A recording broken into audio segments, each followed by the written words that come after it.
उपजाती वर्गीकरण निर्णयाविरुद्ध जनजागृती करून आंदोलन करणार। सर्वोच्च न्यायालयाने अनुसूचित जाती जमाती समाजात उपजाती वर्गीकरणावर जो निर्णय दिला तशी तरतूद संविधानात नसून कोणत्या आधारे निर्णय दिला गेला आहे हा निर्णय बेकायदेशीर असून सर्वोच्च न्यायालयाने हा निकाल देणे म्हणजे एक प्रकारे संविधानाच्या विरुद्ध कामकाज चालते का असा प्रश्न निर्माण होत आहे।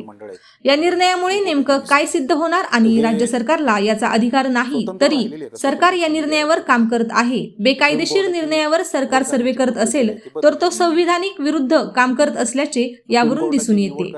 उपजाती वर्गीकरणाच्या निकालावरून स्पष्ट होते की दोन समाजात तेढ निर्माण होण्याचे चिन्ह दिसत असल्याने या निर्णयाविरुद्ध अनुसूचित जाती जमातीमध्ये जनजागृती करून चुकीचा निर्णयाविरुद्ध राज्यात आंदोलन उभे करून विरोध दर्शवणार व सरकारला राज्यघटनेप्रमाणे काम करण्यास भाग पाडणार असल्याचे ॲडव्होकेट विजय गव्हाळे यांनी सांगितले। सुप्रीम कोर्ट जर घटनाबाह्य निर्णय देत असेल तर सुप्रीम कोर्ट असा निर्णय कसा देऊ शकेल मला सांगा।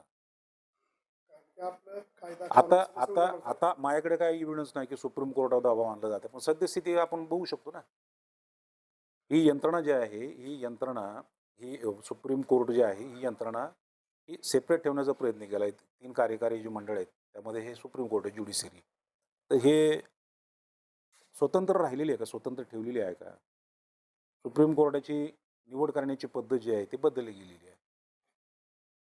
सुप्रीम कोर्टाची निवड करण्याची पद्धत बदलली गेली, याच्या संबंधी कोणी बोललेलं नाही।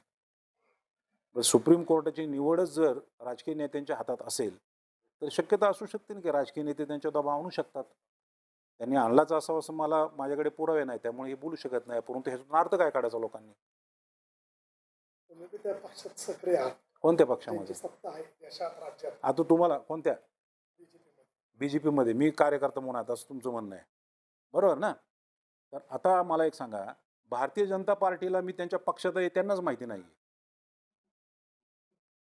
त्यांनाच माहिती नाही की मी बाबा त्यांच्या पार्टीत आहे।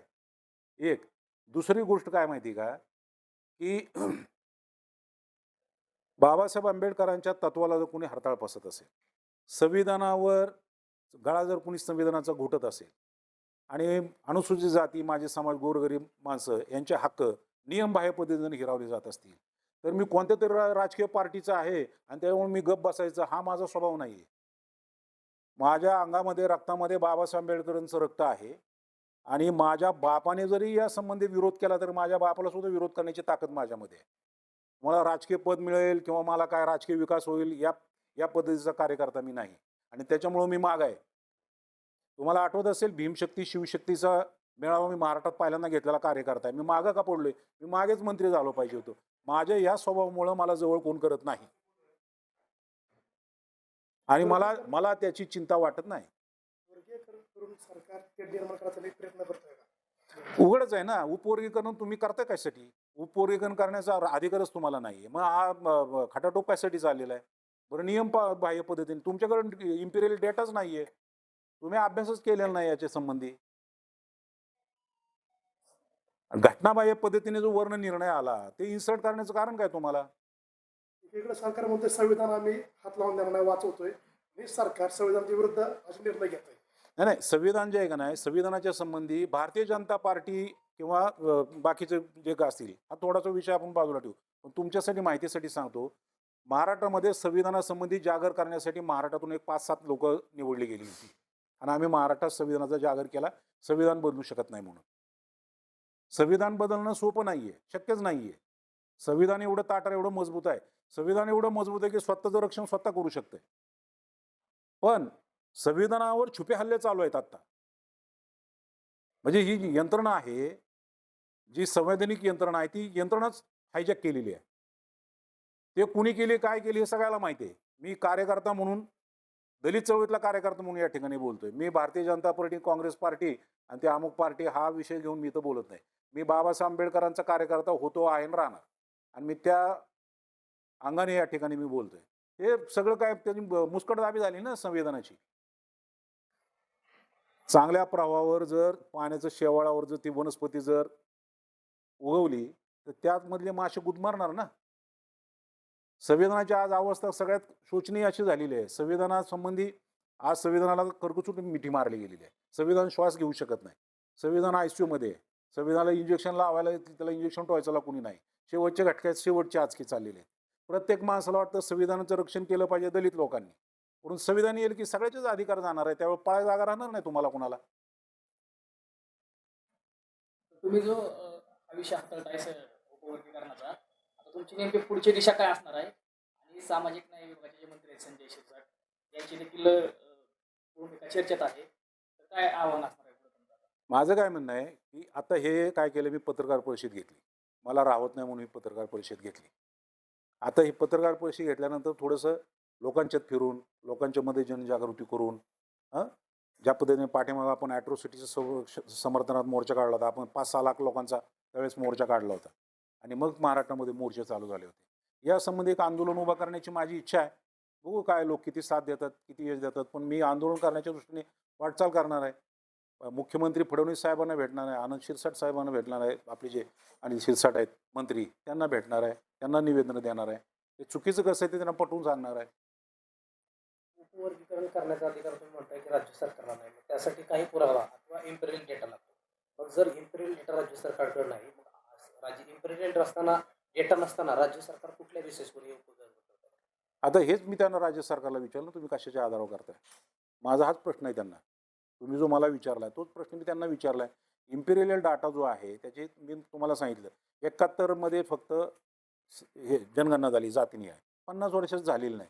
2011मध्ये झाली, 2011मध्ये झाली ते परिपूर्ण नाही आणि ती जाहीर पण झाली नाही, अहवालच जाहीर झाला नाही. मग डेटा कुठं आहे यांच्याकडे?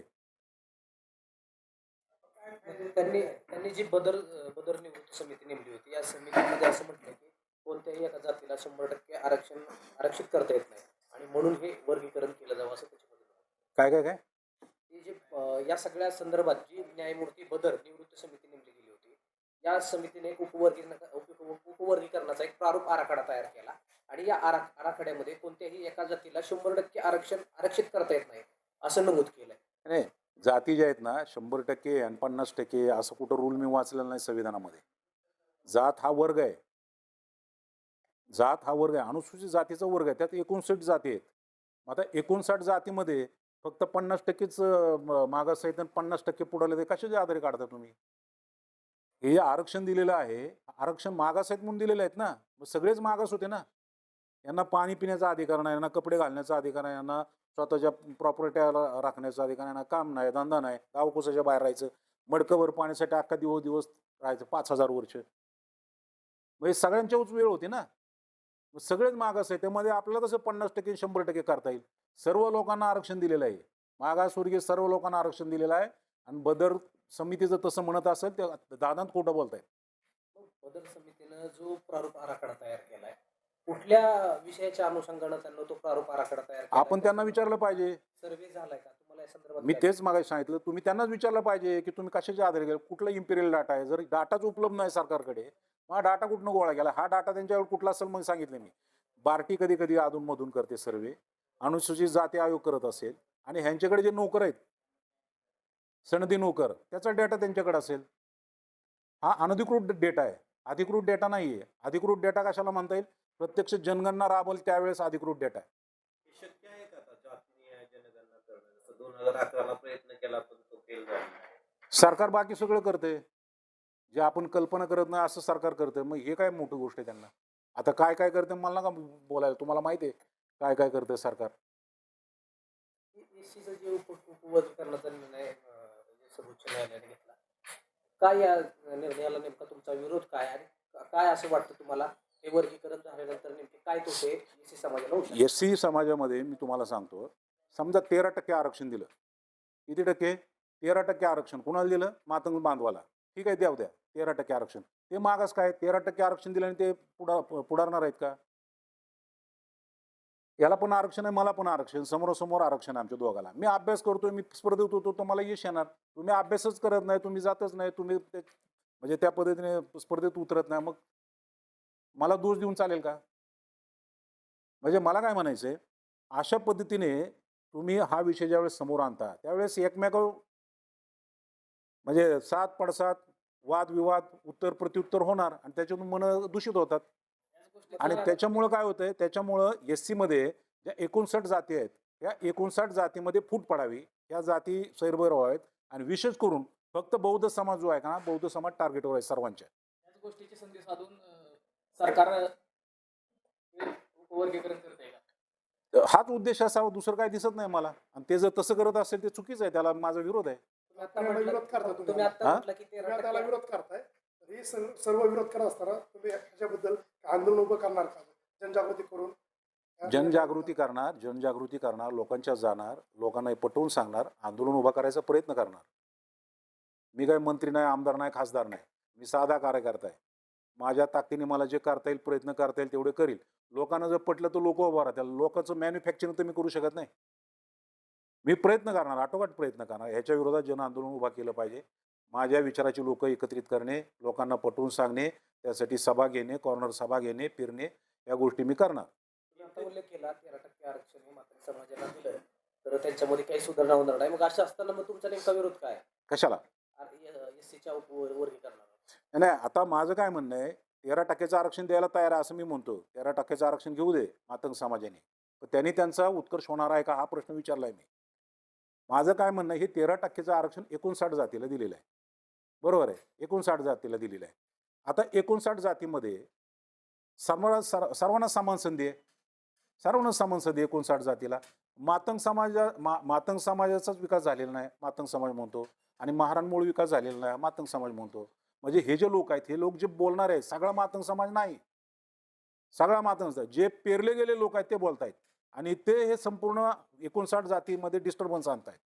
आणि अशा पद्धतीने हे जर केलं तर अनुसूचित जातीमधल्या 59 जातीमध्ये भांडणं लागतील, वाद लागतील. आणि मगाशी तुम्हाला सांगितलं की बाबासाहेब आंबेडकरांनी 59 जातीचं हे अनुसूचित जातीची मूठ बांधलेली आहे. ही मूठ ढिल्ली करण्याचा प्रयत्न यशस्वी होईल.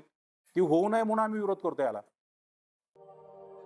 अशाच नवनवीन बातम्या पाहण्यासाठी बारामती वार्तापत्र चॅनलला लाईक करा, शेअर करा, सबस्क्राईब करा आणि बेल आयकॉन प्रेस करा.